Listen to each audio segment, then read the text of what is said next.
Hi, I hope this is my last or my second last part. I was busy talking about the sickness of South Africa and how it is that it's because of basically failings in the patriarchy causing Jezebelic structures, and these then cause an entire nation to drown in darkness, causes a whole country to fall into the abyss, the canyon, however thinking that it's saved, that it's Sardian in nature. Sorry, not Sardian, that it's Philadelphian, but it's rather Sardian and Thyatiran. You can go check out the reputational statuses of those churches in the book of Revelation. What led me to write this message, this message was being pursued online, guys, by a married man. And it's not a full-on pursuit, cause lo muntu uyazama. But earlier, before Pula Estopa, Negibuwaka sliding into DMs. And I was talking about how it is that there is no such thing as a platonic relationship between men and women, and that as a woman we have a responsibility to take care of the hearts of men. Don't lead them on. Guard your heart, for from it flows the issues of life, but you also have a responsibility for the heart of your fellow man. You cannot just flirt with strangers online because it feels good to be liked or appreciated, because at the end of the day you spark up feelings in the heart of a man for you when you accommodate his pursuit of you. How fraternize a man? He is going to think there is a real chance. So this thing that women do just so they can feel better about themselves, by responding to DMs that come in. I told you my process of DMs. Again, first of all, I'm a single woman, so I don't write off DMs that come in. I would have much rather met a guy or on a crusade or in a missionary mission, and I know that he's a child of God and he's fervent. But I'm currently stranded at the back of my mom's house, and so I would not write off the prospect of my husband essentially being somebody that just happens upon my content on YouTube. Ili a single thriving guy or a so flying like a bird, like an eagle soaring for the things of God. I don't write off that is a feasibility of me being connected with a man that way. So for those reasons, I don't dislike or write off DMs altogether. But when they come in, I essentially put them through some kind of a shortlisting process, a process rigorous, like fact checking and whatnot. I go into the person's profile, see if I'm first of all attracted to them physically. If not, I just move on because we all have taste and types. I then check out their entire profile, if at all ibulekhile, to see if they're godly, to see what it is that their timeline speaks about. If the timeline is not available, I don't respond at all. I need to know what I'm dealing with, right? If it's available and there's a whole bunch of God talk on there, and if they obviously are single, if they obviously have no kids, and I can see it in their profile, I will respond. I will likely respond, because then this might just be the dude. So he's full of Christ, and on top of that, he's nicely ripe and single. He looks like what I asked for in prayer. So I will respond. So far, no one of that nature has ever DM'd me so far, I have not responded to any DM. Men, when they DM you, give away all they say is, hi there, unjani, I'd like to get to know you.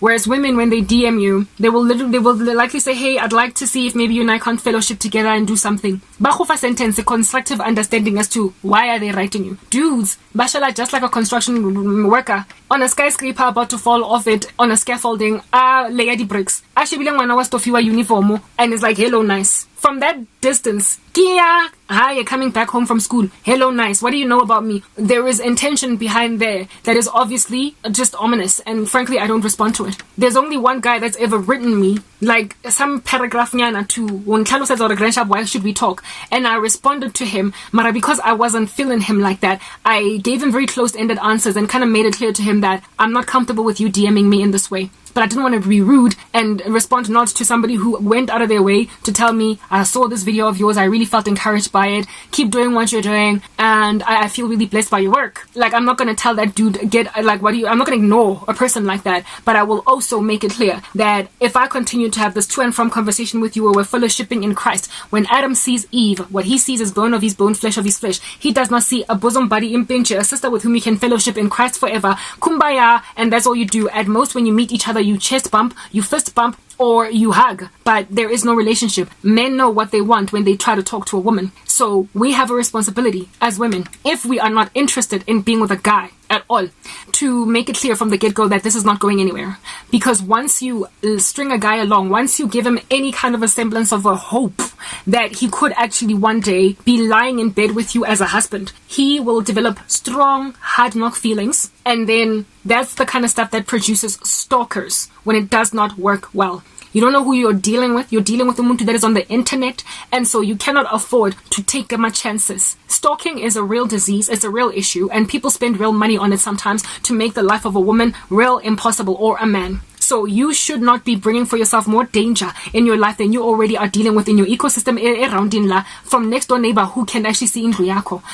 You don't want an online stalker. Do you understand? And sometimes people fall so in love with strangers in completely different portions of the planet that they literally cannot sleep at night. They toss and turn, and so you end up getting violently DM'd. You block that person, or you a new profile, a new ID. How usamo block him? A new page on Facebook, they will find that page. They will follow you on that page. There was a time when I wanted to run away from this dude in the US by starting a new YouTube channel and literally abandoning the old one altogether. But then I realized this is the internet, and in and of myself, I'm a social media person. I'm always going to be on social media. So for me, I dealt with it, but I wish I had not responded to him at all. As I speak to you right now, the same guy sendela 3,200 rands because back, and I had to send him an email every cutthroat telling him I don't want you, and you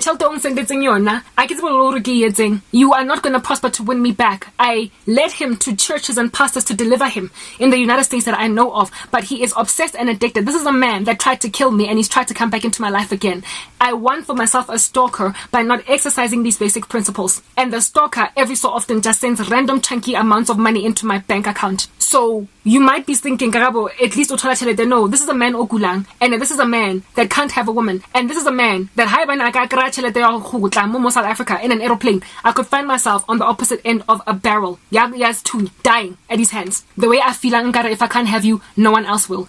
So you don't want to garner for yourself stalkers, women. So in order to guard men from ending up like Ahab, and you being a little bit of a Jezebel, knowing that you can seduce and beguile a man to essentially do whatever you want him to do, you have a responsibility to leave that beguiling power inside a marriage where you have got a charge from God, to a call on your life from God to help a man along, to be his helper suitable. Otherwise, you have no business using all of that on somebody that is not, you're not even sure if you have got to protect these men from ending up stalkers. You have got to do that. So, DM, and you can tell that you're not interested, don't respond, because the response is the thing that sparks or charges feelings. It makes him feel like there's hope, there's a chance. You are stringing him alone. Hausa responde, you win some, you lose some. Move on, and the dude won't even remember you or think about you in 10 years, in 2 years, in 6 months from today. Protect the men from falling in love with you. It is irresponsible to let a guy just run rampant and amok with feelings. You're looking at 2 other options, 3 other options.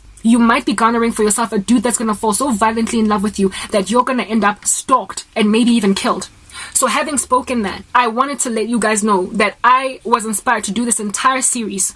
Why South Africa, why men are falling apart all over the show. It is because women respond to men like the one that DM'd me, despite Tabayaure, Unanyet. When a guy is like, hi there, hello, unjani. Marital status married. You shouldn't even say hi just to find out what he wants to say. You should just be here. Keep quiet.